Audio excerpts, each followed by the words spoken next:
greatest resistances and causes of difficulty? Is it due to pride? And I'm including myself in this.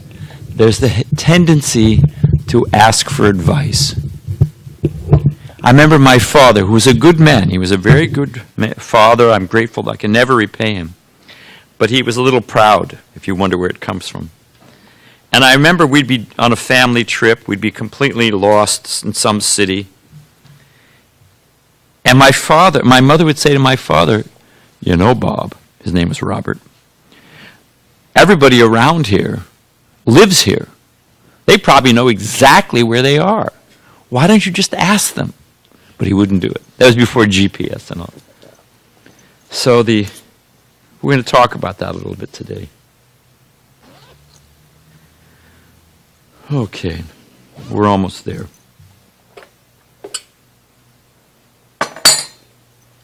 Thank you for waiting so patiently. Have you seen what a beautiful night it is? It's a beautiful full moon. Yeah, it's very beautiful. And of course, it all happened by chance. There's no cause, design, rhyme, or reason. I'm being sarcastic.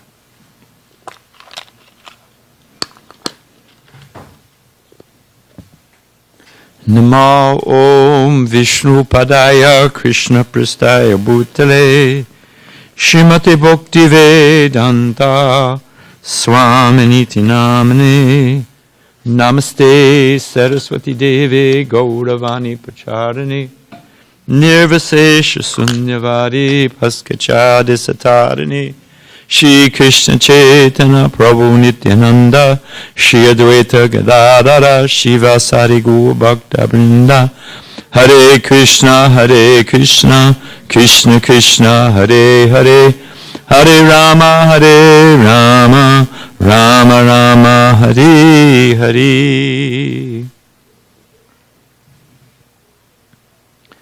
So let me start.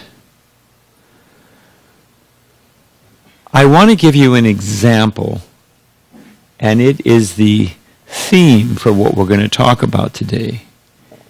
And you will be quizzed on it later on. So here's the theme.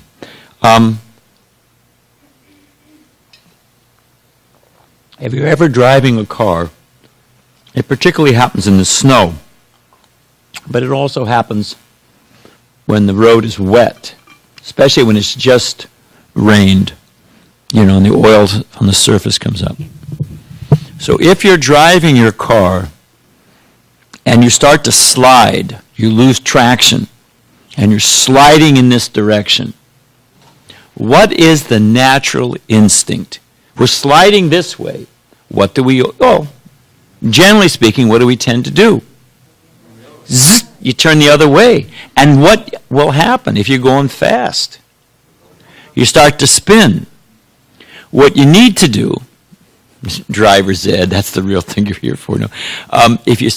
Just initially, you have to turn into the way you're skidding.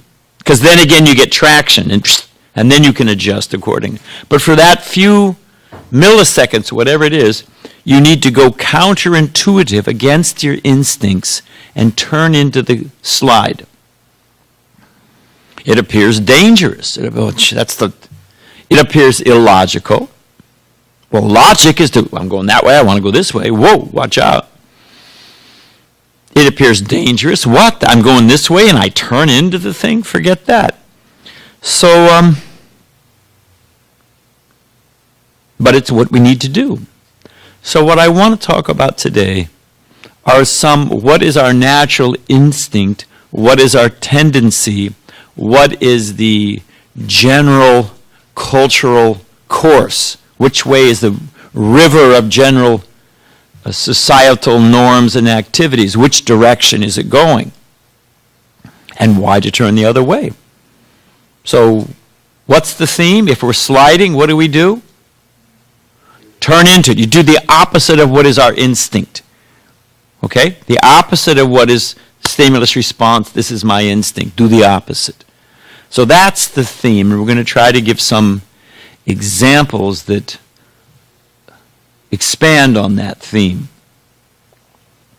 And there's my nemesis. Hare Krishna. Good evening to you.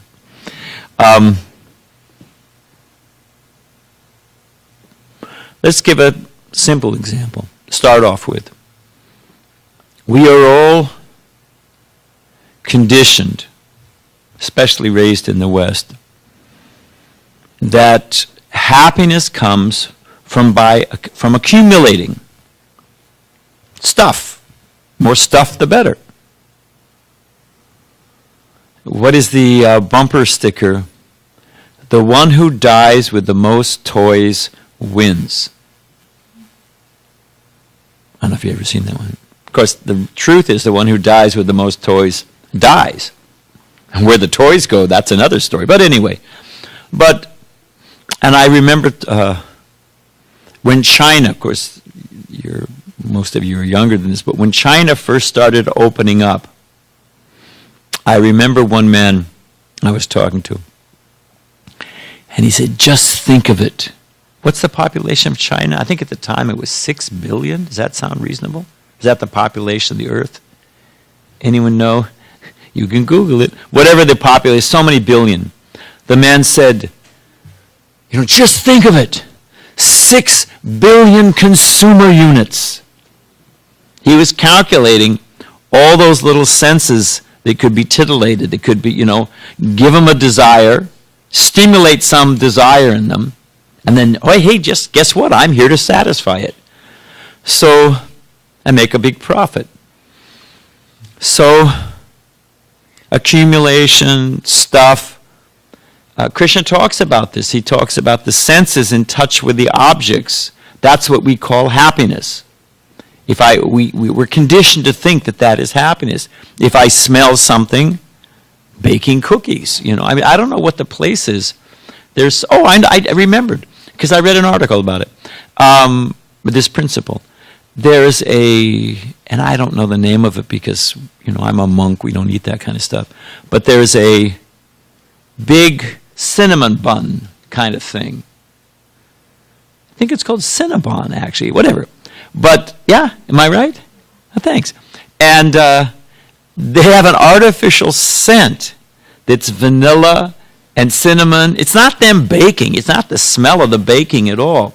But they actually produce this artificial scent, and they pump it out. They have a fan that pumps it out. And you walk by and, wow, I'm going to get one of those. So one's hooked by the nose. And we think, and if I put something on my tongue, what's really happening is just the nerves are responding, some impulses are going to the brain, a few synapses are sparking, and we're conditioned to think that is happiness.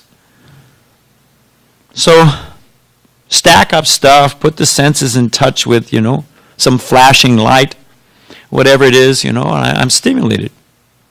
Titillation equals happiness. Really, it's here to, anyway, we'll get into that in a second. But, so, happiness, we are conditioned to believe, the cultural norm, the atmosphere we're operating in, is that happiness comes by accumulating stuff. Now, I am a priest, and I have officiated at so many functions, weddings, baby christenings, so many things. But I've been to so many funerals, I can't count them.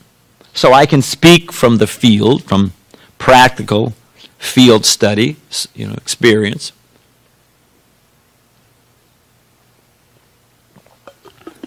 They usually have some eulogies.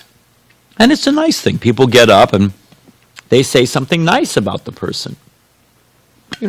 Whatever. And it makes the family feel better, they feel better. So, I've heard so many eulogies at funerals. I have never once, not one single time, heard somebody stand up and say, he had a brand new red Ferrari. Or, hey, He was on his third trophy wife. I've never heard it. I've never heard people say, he had that huge house in La Jolla over the bay. So I've never heard, and I think anyone else who's been in a similar situation, you can inform me otherwise later on, but I've never heard, nor do I know anyone who's heard, someone glorified the culmination of their life. What was the value, the meaning, the benefit of their life? I've never heard people say, well, he stacked up a bunch of stuff. I've never heard it. What have I heard? Not what they have, but what they gave. He was kind, he was charitable, he was, or she, whatever. What did they give to the world? Not what they stacked up, but what they gave. So the instinct is to steer into, well, let me just stack up a bunch of stuff. That's going to make me happy. But I'm telling you, from practical field study, it's not what makes people happy. What makes people happy, what makes us have a sense of worth and value, is not stuff. It's what we've done for others. Do you know that poor people, low income, let's say like that, are more charitable than rich people? And that takes in, they're doing it just for the benefit of the tax break. It's an interesting phenomenon. That if you go by per capita and you go by income ratio and you adjust everything so it's equal level, people who have less money give more. Confirmed by whoever that is.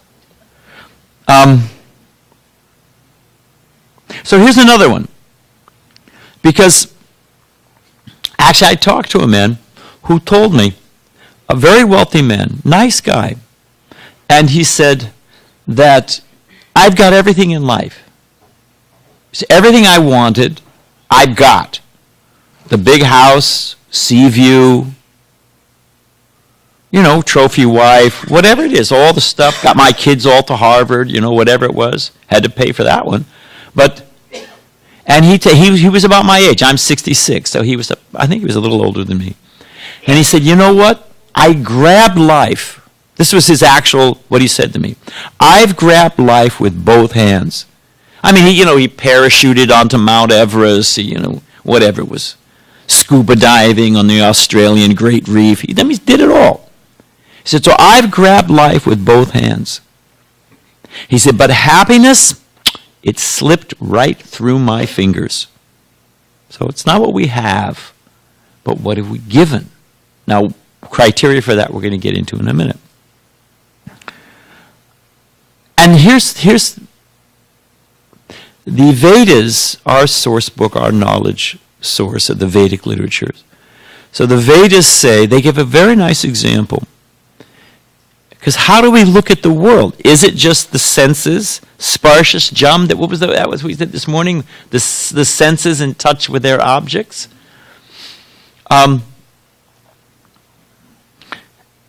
This is who we are.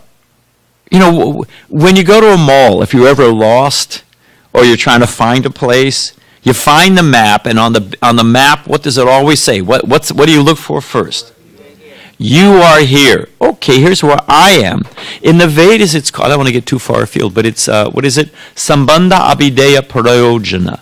These are three steps of knowledge.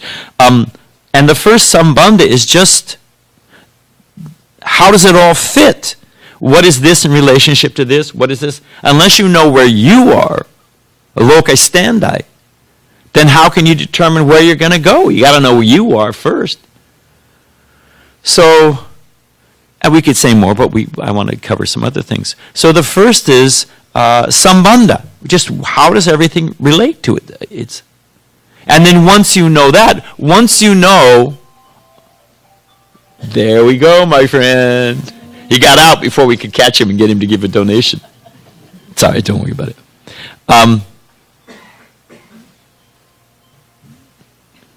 I was coming back in with the phone. Okay, so when you look at that mall map, you are here. Okay, and here's the store I want to go to, right? Okay, I got everything figured out, and I got to go left, right, don't stop at the Cinnabon, hold my nose, cruise around. Okay, so Once I know how everything fits together, then what do I do with that mall? I'm standing here, I know where I am, I know where I want to go. What do I do? Hey, way to go, my friend. I start moving. I operate within that understanding. So how everything fits, that's how the Vedas lay out first, what it all is. Okay, now that I know that, what do I do about it? Okay, how do I function in this world? And when you know where the store is, you walk to the store, find the item you're looking for, what do? You buy it. That's called prayojana. That's the fruit. You get the benefit of the activity. So how does it all fit? Okay, knowing how it all lays out, it's Sankhya Yoga, it's a whole thing, breaks the world down into 24 different elements. Okay, how does it all fit together? Okay, what do I do knowing that? And when I act on that knowledge, I get fruit, the benefit of the thing. So here's a primary and primal understanding. We are not this body. Okay, people can get that. But we're also not the mind or the ego, or that's not who we are. We're the eternal soul within. And the Vedic, if you don't do anything else, if you can walk home with this example from the Vedas, you know a coconut, the brown shell, what do we call that, the husk? The shell, the husk? And then what's inside that? There's the nice white pulp, isn't it? Actually, I think they call it the meat, but the coconut pulp. And when they become ripe, I've seen this in so many Indian markets. A smart cook, they pick up the thing, what do? They shake it. They want to see, hey, is the pulp nice inside? Is it separated? I don't want to get some rotten mush. They pick the thing up and shake it. And if it's ripe, if it's good, it means that the pulp is completely separated from the nut. It'll shake inside. It's independent. It has a separate identity than the husk. So this is the Vedic example. We are not this body. That's like the husk. It's a physical body. And there's the subtle body, the mind, intelligence, pride, or ego, all that. So all of that, but we're completely separate. We're the soul within. So if we're trying to just collect stuff and be satisfied by our senses coming in contact with the objects, that's really got nothing to do with us. We're the independent soul within. So that's one of the opposites, to have or to give. Okay? Let's pick another one. And we think, it's a corollary of that example, we think that to satisfy the senses, Buddha gives a great sermon. It's called the Sermon of the Fire Sermon. And he says the tongue is on fire, the eyes are on fire, all the senses are on fire. They're agitated. I mean, you're sitting here peacefully, but I know I am. In the back of your mind thinking, when's this guy going to stop talking and they're going to serve the feast? So the tongue has got it's going on, And you may be thinking about so many. So all the senses are firing, literally sparking and on fire. And the common logic, remember our theme is the opposites of common logic, the wisdom of the opposite of common logic. So we're thinking, well, I'm thirsty, okay, I'll drink water and I'll be satisfied. But Krishna, this idea of stimulus response, and living our lives like Pavlov's dogs, which, don't forget, we're being exploited. There's always somebody on the top milking us and laughing their way to the bank. Of course, there's justice in the universe, and everybody gets what they deserve. But we are conditioned to be consumer units. And therefore, they sell us so much junk. And, there it is. Therefore, we're like a hamster on a wheel. But if we can have an understanding, like I said, not what we have, but what we give. So here's another one. If the happiness, we're conditioned to believe that happiness means if our senses are stimulated. If there's an itch and I scratch it, that's called happiness. But Krishna gives a fantastic example, of course, in Bhagavad Gita. He says this kama, or this lust, this burning desire, is like fire. And is a fire satisfied by throwing more fuel on it? Is Anybody have that? We got any Boy Scouts amongst us? I mean, you throw more wood on the fire and the fire burps, says thank you very much, and goes out? That was skeet. Oh, my favorite. What's for dessert? No. The more fuel you put on the fire, what happens? Bigger the fire gets. So it simply increases. Now, we have basic necessities. You have to eat, you have to sleep. I mean, there's basic desires. You fulfill your basic desires. We're not, talking about anything different than that. That you need to do, sure. But a life that's just... So here's the example. Is it to stimulate, to satisfy the stimulate, or to learn to tolerate? To satisfy or tolerate? Remember, we're talking about opposites. And Srila Prabhupada used to say a measure of a person's strength. Anybody in New York ever been to the Ripley's Museum, believe it or not? If you're ever in New York and you've got nothing to do, after you've gone to the temple and seen the deities and all that, you should check out Ripley's Believe It or Not Museum. It's actually got some interesting stuff. They have a man in there, a whole story, and the man's not actually in there, but the story is in there. He could pull a train with his teeth. Yeah. It took a little while to get it going, I mean, not the whole train, but the engine, and that's pretty strong. And if you look at in addition to feats of skill, in many ways, the Olympics, it's feats of strength. You see those, usually from Bulgaria, on steroids, but those guys that lift those, and the ladies also have their competition. Huge weights. Lifting, pushing, throwing, so many different things. So you would call those feats of strength. But the Vedic training, the Vedic culture, is it really the ability to tolerate. Krishna gives an example in Bhagavad Gita. Oh, we need that clock. No, we got to face it the wrong way. Thanks. The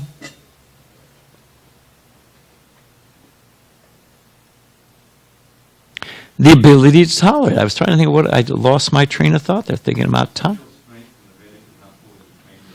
Yeah, no, just checking to make sure you're listening.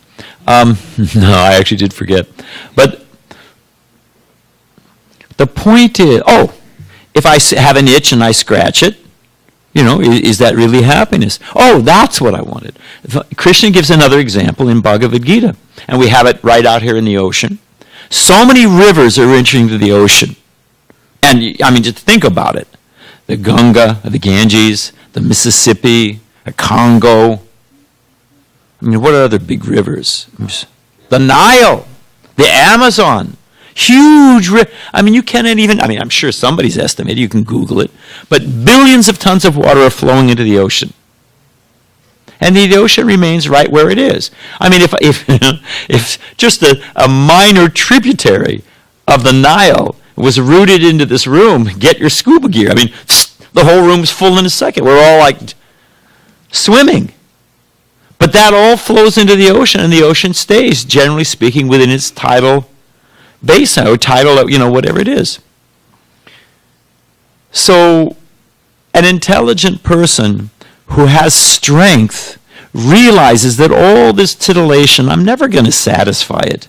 And let me fix my mind on my real business and tolerate all these, like rivers flowing into the ocean. And it's not just the anger, what is it, Manasakroda, Vega, Vacho Vegam, Manasa Vegam, Kroda Vegam, Jiva Vegam, yeah. So there's the senses, the tongue, the belly, the eyes, there's so many things. So, again, an opposite.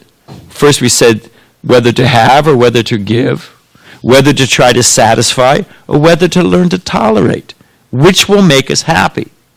And the apparent opposite in both cases will make us happy. Learning to tolerate is so many. There she goes again.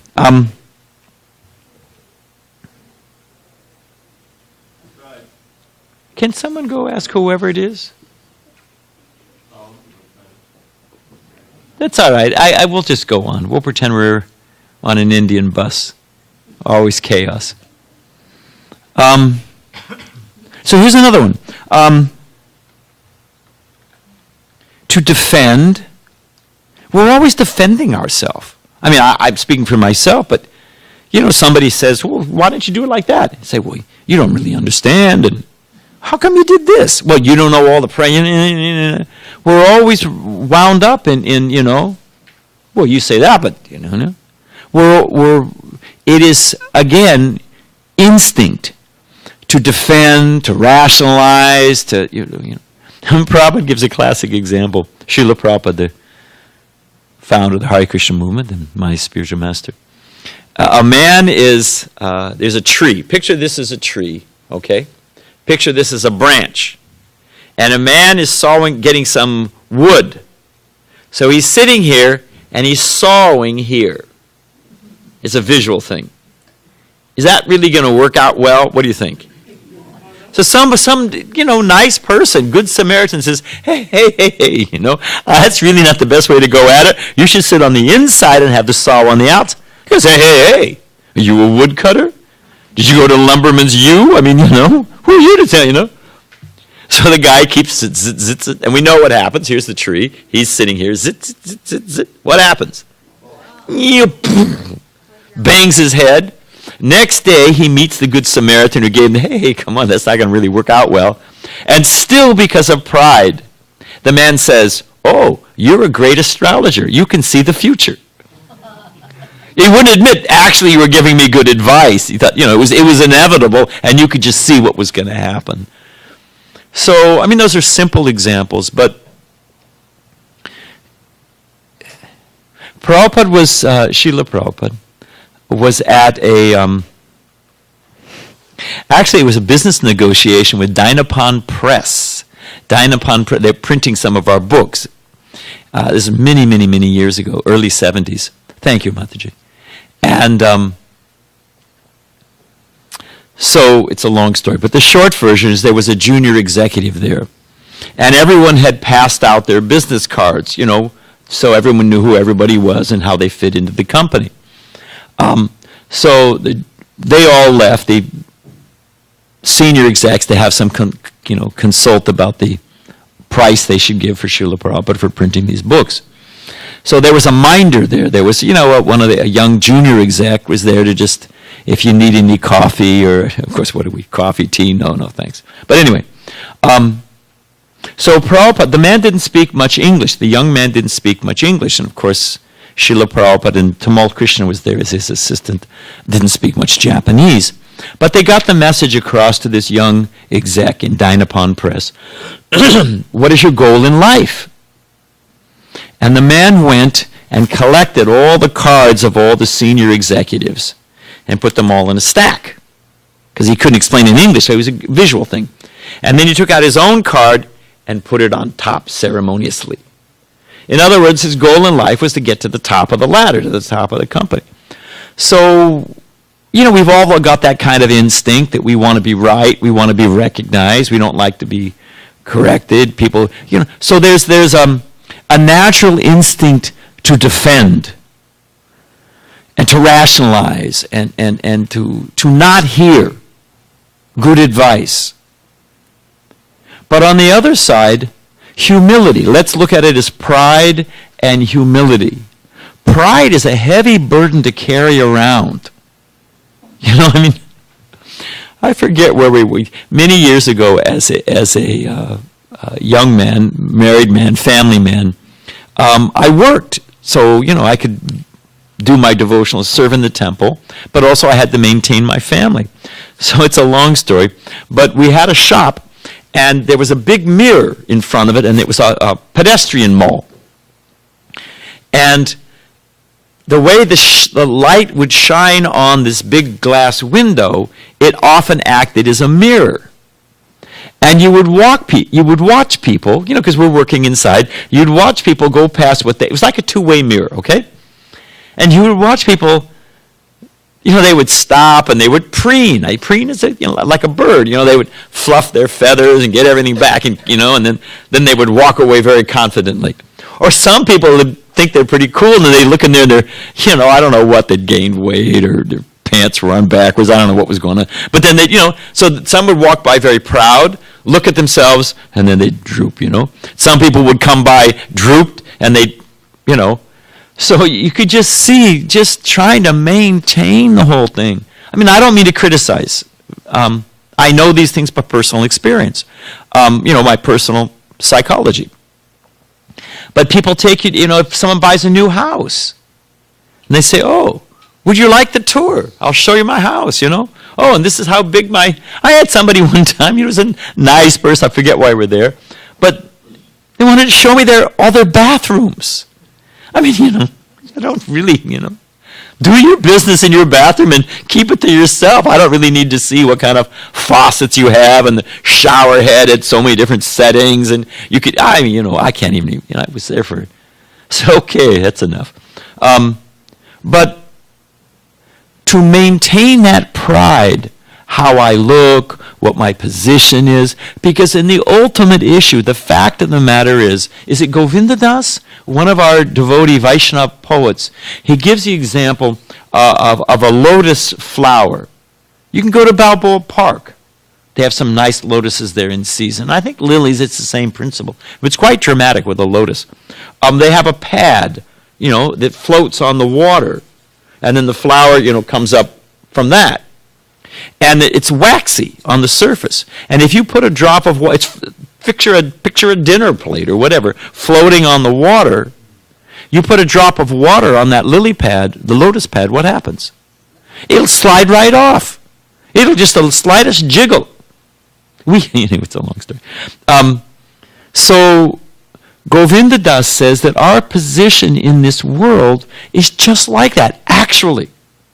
I mean, I look pretty good, and Botox, and a facelift, and, I don't know, whatever it is, it's so much fashion. Do you know what? There's a color of the year. Every year comes out from Paris. What is the color of the year? Anybody know? I actually know. It's lime green. That's the color of the year this year. My daughter told me. Hey, I'm in saffron. It's always in fashion. I don't have to get up in the morning and wonder. And not that everyone should become a monk, but I'm just trying to make a point. Yeah, I just get up in the morning and put it on. If it's warm, I'm warm. One size fits all. This whole outfit, as you may call it, what would the cost? This is cotton. So you figure, maybe $15? Let's splurge. I got a silk, so then maybe it's $20 max. So, but my point is to maintain that whole how the world sees me. I have to be right. I have to be honored. I have to be so many things. It's a huge burden to carry. I mean, just to make the money to hold the whole facade together, that's a huge amount of work. But just the emotional weight. And therefore, someone gives us, correct, like our guy sawing the thing, gives us some good advice. We don't want to hear it. Who are you? And so it's a very pride. Although we think it's giving us happiness, it's a huge amount of anxiety and work. And who was it? The famous Hollywood movie star, beauty queen. And when she got old and everything, and time wins. Nobody wins the fight with time. You may hold it off for a few rounds, but time comes in the ultimate issue with the ultimate KO punch. Nobody wins over time. So what was her thing? Greta. Okay, she was in New York. And her mantra was, I want to be left alone. Because everything was falling apart, and her identity, once again, like the coconut husk and the pulp inside, her identity was the husk. How do I look? No one will love me. No one will, because that's not who you are. So that's another, the wisdom of opposites, that we're thinking that pride will make us happy. But actually, it's a huge, painful burden that you're going to lose anyway. What is it? Shakespeare, sans tooth, sans hair, sans, you can lose on the stage of life, Hamlet. We're going to lose everything anyway. Everybody winds up in the same spot, helpless and dependent on others. That's how it ends. That's how you come in, helpless and dependent on others. And that's how we go out. And trying to deny that is what we're spending the rest of our life, the middle part of the sandwich. So Chaitanya Mahaprabhu's Krishna Come Again, where Bhagavad Gita leaves off, Chaitanya Mahaprabhu begins. Chaitanya Mahaprabhu, one of his Sikshastakams, his verses of instruction, was at Tranadapi Sunichena, Torareva Sahishuna, Amanina Manadena, Kirtaniya Sadahari. That feeling oneself, if we envision our position in the world, Chaitanya Mahaprabhu says, feeling oneself lower than the straw in the street. This doesn't mean low self-esteem and, you have no will or drive, or it doesn't mean that at all. But feeling oneself lower than a straw in the street. That, who am I? And if we consider in the grand scheme of things, I think it was, of course, who knows if it's true, but it was King John and the Magna Carta. He was King of England, and this is when they first gave power to the lords. It's the beginning of American democracy, the principle of democracy. And he went to the ocean in all his regalia, his royal whatever it is, with all of his retinue. Seems to me I'm losing my voice. You may luck out. He goes with all of his retinue, and he told the ocean, turn back, stop. He's King John. He's the Lord of all the Scotland, Wales, Ireland, the whole thing. Did the ocean turn back? How did that turn out? So who, in the grand scheme of things, who are we really? And how long are we here for? There was I forget what it was. I think it's in Iraq, maybe Iran. But there's some ruins. You just picture half of a column and a little bit of a wall, and And it was initially, because there's two columns, you can see it was the entrance to the city of Nebuchadnezzar, or whoever it was, some big guy. And they translated, Hare Krishna, they translated the, there's like a plaque or whatever, it is carved in stone. And it says, here is the city of so-and-so, King of Kings, whose glories will be known when the sun is cold and the moon is hot. Throughout nobody even knows who. Camels come and do their business there, drop their respect in their own way. Who knows? He may be one of those camels with the principle of reincarnation. So, who are we really? How important? Everybody, we have a self-worth as an eternal soul. Yes. In that way, we have a profound self-worth and value. But the big facade of, I'm this or that, or, it's meaningless. So thinking oneself lower than the straw in the street. Chaitanya Mahaprabhu says, more tolerant than the tree. We were talking about tolerance, like rivers entering the ocean, and the ocean means peaceful. So more tolerant than the tree. And Prabhupada, my spiritual master, elaborates on that. You think about a tree. It's standing there. There's the Joshua tree. Aren't there trees that are like 5,000 years old in Joshua 4? There's redwood trees that are that old. They stand there a long time. If you want to torture somebody, just in case you ever, no, you're working for the CIA, here's a tip. Just make people stand. Just standing and holding your arms up. It's excruciating pain. So imagine, of course, their senses are of a lesser level of experience, but still they're sensory beings, and we can get into that in a second. But standing for hundreds or thousands of years, and they're not just standing. It's hot, it's cold. That's a tough spot. Dogs come and in their own way offer their respects. People carve on you, Sally loves Bill, or whatever it is. It's a tough spot being a tree. And yet, this is Prabhupada's, my spiritual master's blissful vision. He says, although in such a difficult position, The tree is still giving. It gives its shade. It gives its fruit. It doesn't discriminate. Okay, you can have mangoes, but I'm not, you don't get any, The tree just gives.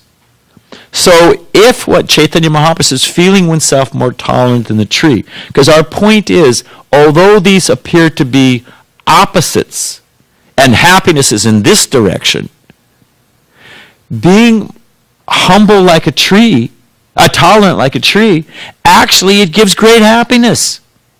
If one's still in that, whatever you've got, we can give. Prabhupada says if you go to a rich man's house, or a lady, he can give you a nice seat, he can give you you go to see Bill Gates, he can give you a new computer, whatever it is, But even somebody's poor, they can offer you a place to sit. They don't have any money, they can offer you a cold glass of water. They can offer you some sweet words. And who wouldn't appreciate that? Someone greets you as a friend, gives you a place to sit, gives you a nice glass of water, says some sweet, kind words. Hey, that's the best reception you can get. So, in whatever condition, if one tries to be tolerant and still give, lo and behold, we become happy. It's the truth of opposites. So, and we'll just do a few more. Bhishma Dev is one of we call Mahajans, or the great teachers in our tradition. And he was a warrior and a ruler and a profound sage. And he gives his instructions to Yudhishthira Maharaj. It's a long story. So in those instructions he says, he's giving advice, moral advice. And he says, how do you conquer anger? We want to it's just a natural instinct. Someone offends you, you want to get revenge. Where they say it's not enough to live well, but you have to see your enemies fail. That's the full package for happiness. Materially. You've got to see a former rival come and beg from you. Then it really gets juicy, it gets sweet. So, anger, revenge, to dominate, these are very strong instincts, and the satisfaction of them, I think it's an Armenian curse, I want to dance on your ashes. That's pretty intense. But the instinct, the impulse is there. But Bhishma Dev says, do you know how you conquer anger according to Bhishma Dev? I know Dravida Prabhu knows. Anyone else? Yes, Balaramji. To learn to forgive. Bhishma Dev instructs, if you want to become free from anger, which it's insidious. It just churns inside. It warps the mind. It actually, if people are angry, it causes high blood pressure. It has physiological adverse medical effects. What to speak of what it does to your mind. If you get it out of your mind, what would you be thinking about? If you weren't angry and agitated and competitive and upset and feeling, what do they call it, disrespected? What if all that garbage was out of your head? Well, then what would you be thinking? What would we be thinking about? So many positive things. Nature abhors a vacuum. Get all that garbage out, and guess what your mind will fill with? Positive, kind, inspirational. So Bhishma Dev says we should learn to forgive. I was thinking about this the other day. I expect people, I'm a monk, I'm a sannyasi trying to be, I'm giving it my best shot, or at least I'm trying, But I have my moments, it's not always, just to have an Oprah moment here, doesn't always go exactly, I'm not my better self at all times. I have my moments. I regret it and I try to work on it, but I was thinking about it. We expect people to see our better self. Well, he's trying. Well, he had a bad day, maybe, whatever it is, he woke up on the wrong side of the bed, or, whatever it is. We expect people to be charitable in their vision of us. At least I do. I expect, come on, I'm giving it my best shot. But how often do we see other people when they do something foolish or, they affront us in some way or another? Do we give them the same charity that we expect from us? You follow me? We can't ask for what we're not willing to give. We expect people to tolerate us, to understand that we're trying, that, well, that's not really, we have a better self. We expect that. But do we go around in the world giving that same charitable view and vision to others? So, we're not talking about, rape or genocide or war. We're not talking about, muggery, or we're not talking about that kind of thing.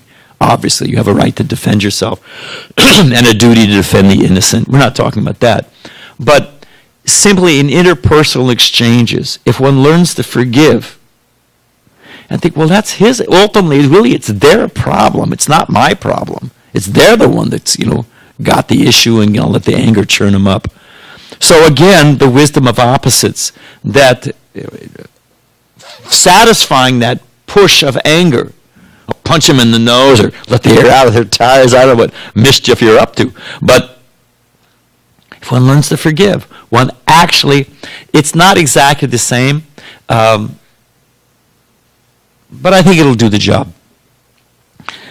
There's a story that there's two sannyasis. Sannyasi is like this saffron cloth, renunciate, and they are, part of the vow is to be strict celibate.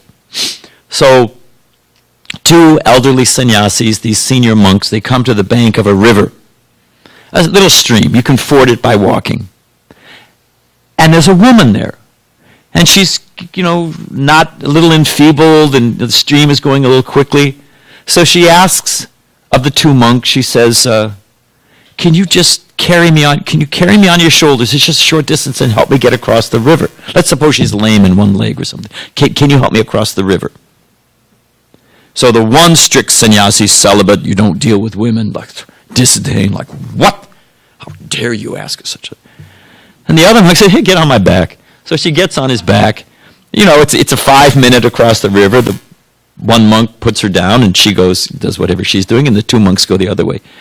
And the other monk is just seething. You ever been with somebody, they're not saying anything, but they're ticked. They're like ready to blow.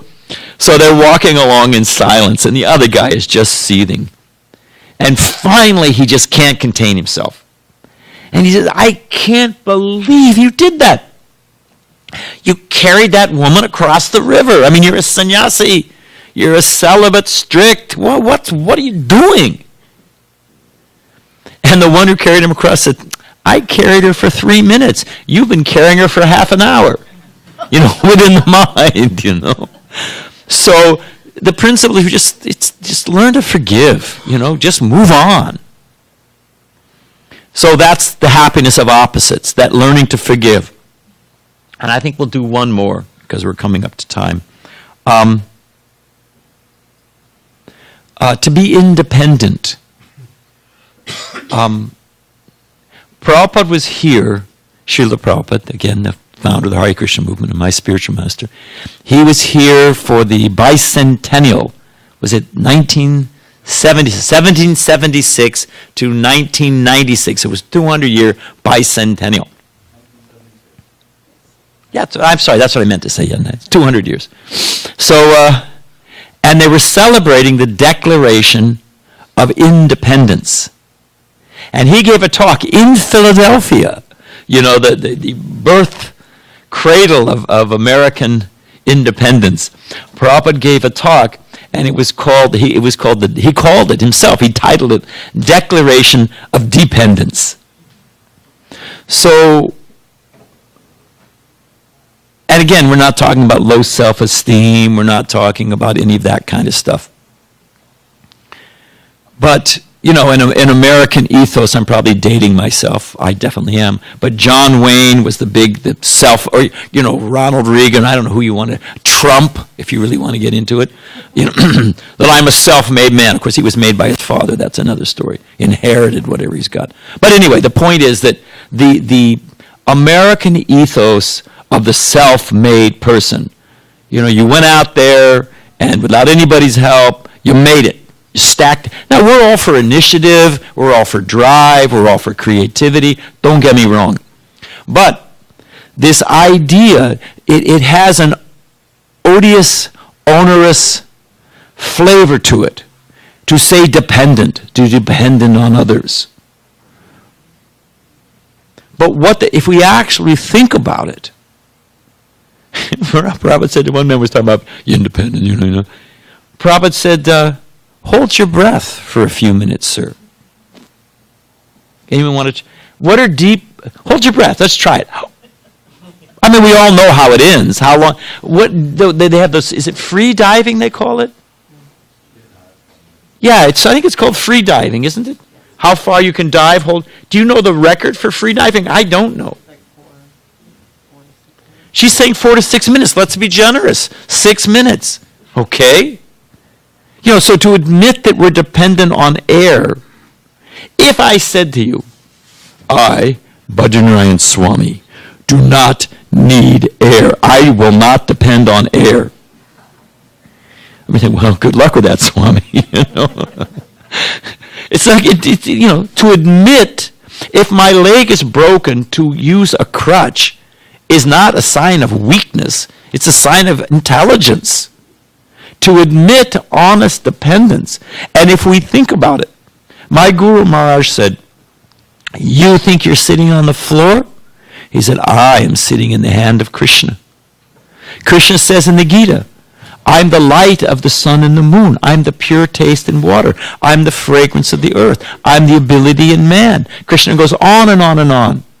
The active, sustaining principle of every condition of this world depends on God, on the mercy of Krishna. And to recognize that, I mean, if it doesn't, it can just stop raining. What if it practically has in California, but if it just stops raining, what are you going to do? There was a drought in the Midwest. This is some years ago. You can seed the clouds. You know, I don't know what they put. They put something in it, creates the water to. We got a chemist amongst us, but anyway, But it was the state of Iowa seeded because the wind was blowing from Iowa to Illinois. So they were seeding all the clouds in Iowa, so all the rain came up. So there was none left for Illinois. The state of Illinois sued the state of Iowa. You know? So, I mean, okay, like a balloon, you can squeeze one, it goes up the, So maybe for a little while you can do some artificial something to milk some water. But ultimately, if it stops raining, we're finished. That's just it, So we are dependent to admit, to see that hand of God and feel dependent. It is not a low self-esteem, diminishing. We're talking about opposites. To be the self-made man independent. I mean, John Wayne, the American hero, he got cancer. And he wrote, his famous statement was, I've conquered, I've licked so many things, I'm going to lick the big C. He died 6 months later of cancer. I mean, an honest admission of our dependence on the mercy of God. And it's not actually, trying to maintain that pride or that false ego or grab all that stuff, all of those are anxiety-ridden. Although we're conditioned to think, we instinctually think that they are going to be our source of happiness. The fact of the matter is the opposite is going to make us happy. If we realize, I'll end with a story, because we should end. And just to preface it properly, a devotee asked Prabhupada, Srila Prabhupada, that if a devotee is fearless, why do we wear seatbelts? It's a stump the Swami question. If devotees are fearless, depending on Krishna, why do we wear seatbelts? Without missing a beat, Prabhupada replied, devotees are fearless, but they're not fools. Put your seatbelt on, Krishna's got better things to do than just, make sure that you get all the green lights, So, the story. the security, the succor, the nurturing sense of shelter, the confidence, the knowing resignation when you can't, if I can't cross over the Mount Everest, I can barely walk as it is. It's a long story. But, I resign myself. I'm not going to be able to cross over Mount Everest. Okay, well, that's kind of a relief. Check that one off the list. So, that knowing sense of that Krishna's hand is always there. And what happens in this world, like I was saying, the inability to hear, who are you to say, but the ability to hear good instruction, that I'm in a difficult situation, rather than always trying to conquer and change and fight and resist and close our eyes. Maybe Krishna's trying to teach me something here. Maybe there's something to learn. What's the message here? What am I supposed to do here? That change of consciousness and change in angle of vision becomes a great source of confidence and happiness and growth, wisdom. To not do that is an opportunity missed. So the principle of dependence is not a sense of weakness, and rather happiness is found by the idea of conquering and controlling and being independent. That will not make us happy. So here's the story, we'll end. During the Bangladesh War, India was fighting, East Pakistan was fighting West Pakistan. East Pakistan being mostly Bangladeshis, and they were being horribly exploited by whatever. People are always fighting. So there was a fight. And it was also, this religious bigotry, which you find everywhere. I hope we make it. The Pakistani soldiers were killing Hindus. There were 6,000 students on the campus in Dhaka were machine gunned. They say 3 officially, but the people there will tell you closer to 6. Anyway, and Hindus were fleeing. And, you find the Christians fighting, the Protestants fighting, the Catholics. You find the Buddhists and Hindus going at it in Sri Lanka. So I'm not picking on anybody. I'm just talking about the principle, okay? Not that all Hindus are good, all Muslims are bad. Don't get me wrong here. But the principle, the dynamics of that particular situation were that the Muslim soldiers, Pakistani soldiers, were killing Hindus. And they were trying to flee. The Hindus were trying to get out because, anyway, we had 2 of our monks, one of our senior monks, Brahmananda, and his brahmachari, young student assistant, Pusta Krishna. And Prabhupada had sent them, because there's a lot of Hindus there. We used to be part of India. So they were preaching in Bangladesh, in East Pakistan, when this whole thing blew up. So Prabhupada sent them a telegram long before email and all that. He said, get out. Just, you're thinking, get out. Come on, get out. And where they were, that part of East Pakistan is close to the border of Bengal, and our Mayapur is there. Prabhupada said, come to Mayapur. So they were on their way. They were on a bus. When they got close to the border, it's a true story. When they got close to the border, there was guards. There were Pakistani soldiers. They were stopping all the buses going to the border, taking everybody off. They would get on the bus, and anyone who looked Hindu, people were trying to grow beards as fast as possible, inshallah, they're trying to, So on this particular bus, we had our two Harekrishna devotees. Saffron cloth, shaved head, tilak. How many things are wrong in this picture? It's just like, having a bullseye painted on you. And sure enough, they took them off the bus. They took Pushta Krishna and Brahmananda off the bus. They put them by the side of the road, where they had a machine gun on a tripod set up, and previous victims lying in the ditch. Took the gun, pulled back, aimed, and Brahmananda, the senior monk, turned to his young assistant and said, put your hand in your bead bag. Those are our prayer beads. We keep them in a bag. He said, put your hand in your bead bag, Prabhu. We're going back to Godhead. We're going back to Krishna. And they just, like you were posing for a photograph, they put their hand, because what else are they going to do? You know, call for their mother, put their hand in their bead bags, Hare Krishna, Krishna Krishna, Hare Hare, because they figure, well, that's it. And I'm not this body, I'm the soul within, you know. And to the credit of the Muslim soldiers, they were so, disoriented or discombobulated and impressed.